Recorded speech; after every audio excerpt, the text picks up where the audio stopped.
Samia Orozman, je suis comédienne, humoriste. Et je suis née à Paris de parents tunisiens. Et en fait, je vagabonde à travers l'Afrique pour faire des spectacles un peu partout.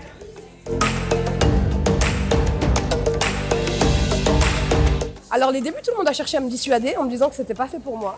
Mais comme j'ai la tête dure et que quand tu fermes la porte, je passe par la fenêtre, j'ai rien abandonné. Et ça fait maintenant 15 ans que j'en ai fait mon métier. Et je regrette pas d'avoir eu la tête dure.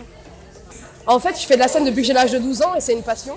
Et la première fois que je suis montée sur scène, ça m'a donné envie de continuer. Je me suis sentie exister parce que les gens ont été ébahis par ce que j'ai pu faire sur scène. Et donc j'ai continué et ça fait 30 ans maintenant que je suis sur la scène.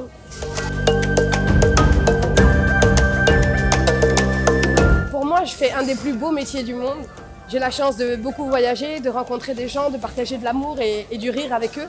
Et je suis ébahie qu'encore aujourd'hui, j'arrive à vivre ce rêve. Et même si au début, il a fallu beaucoup de sacrifices et que ça a été très dur, et ben aujourd'hui, je suis très très heureuse de pouvoir vivre le rêve que j'ai toujours rêvé.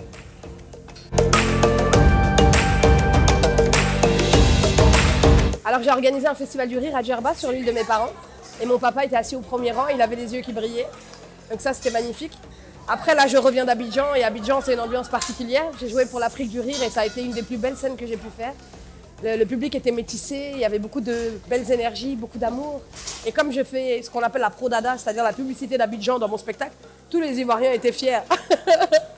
Et puis le troisième, peut-être que c'est mon passage au Jamel Comedy Club.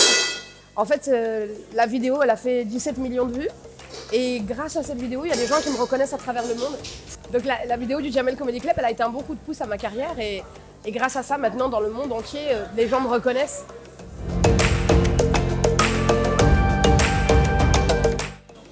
Alors les difficultés que j'ai pu rencontrer, c'est qu'au début, on ne vous fait pas forcément confiance quand vous êtes femme et maghrébine et que vous êtes en France. Mais avec le temps, on arrive à s'imposer. Avec son travail, avec son abnégation, on finit par prendre sa place. Et donc, la première difficulté en vérité que j'ai rencontrée, c'était dans ma tête. Quand nous-mêmes, on se met des barrières, bah forcément, on se freine. Alors que si on se dit que tout est possible, bah, on peut forcément y arriver. La difficulté, c'est ça. C'est quand nous-mêmes, on se met des barrières dans nos têtes. Parce qu'il n'y a rien qui est impossible. Il y a un proverbe qui dit « à cœur vaillant, rien n'est impossible ». Ou alors, il ne savait pas que c'était impossible et il l'a fait. Si on ne se met pas de barrières, on est capable de tout faire. Mais il faut y croire. Et ça passe d'abord par ça. Donc au début, on a peut-être un peu d'appréhension parce qu'on n'a pas assez confiance en soi. On se demande si on est légitime, on a un peu peur de ne pas y arriver. Mais à la fin, si on se fait confiance, on finit par y arriver, forcément. Alors, mon projet, c'est de continuer à jouer mon deuxième spectacle un peu partout dans le monde.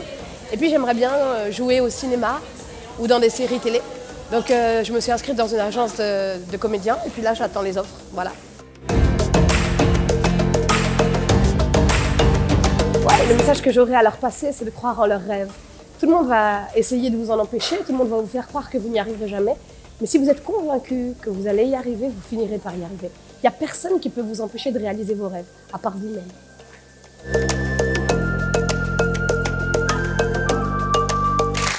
Ensuite, il y a les accents d'Afrique subsaharienne. Par exemple, les Maliens, quand ils parlent, ils sont toujours très souriants. Ils ont le visage illuminé. Ça donne un peu ça. Bonjour, monsieur. Sawa. Alhamdulillah. Tiens, parents Sawa, la famille Sawa, tout le monde Sawa. Amoureux, le numéro, madjan.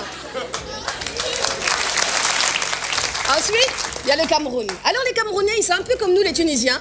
Quand ils parlent, ils ont tendance à chanter, sauf qu'ils utilisent beaucoup de mots compliqués pour pas grand-chose. Ce qui concerne le conflit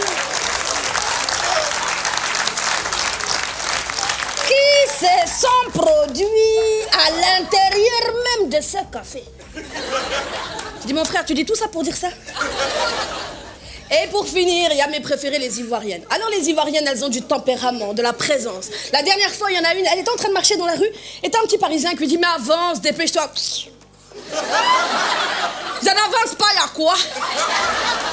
Je n'avance pas, tu vas faire quoi?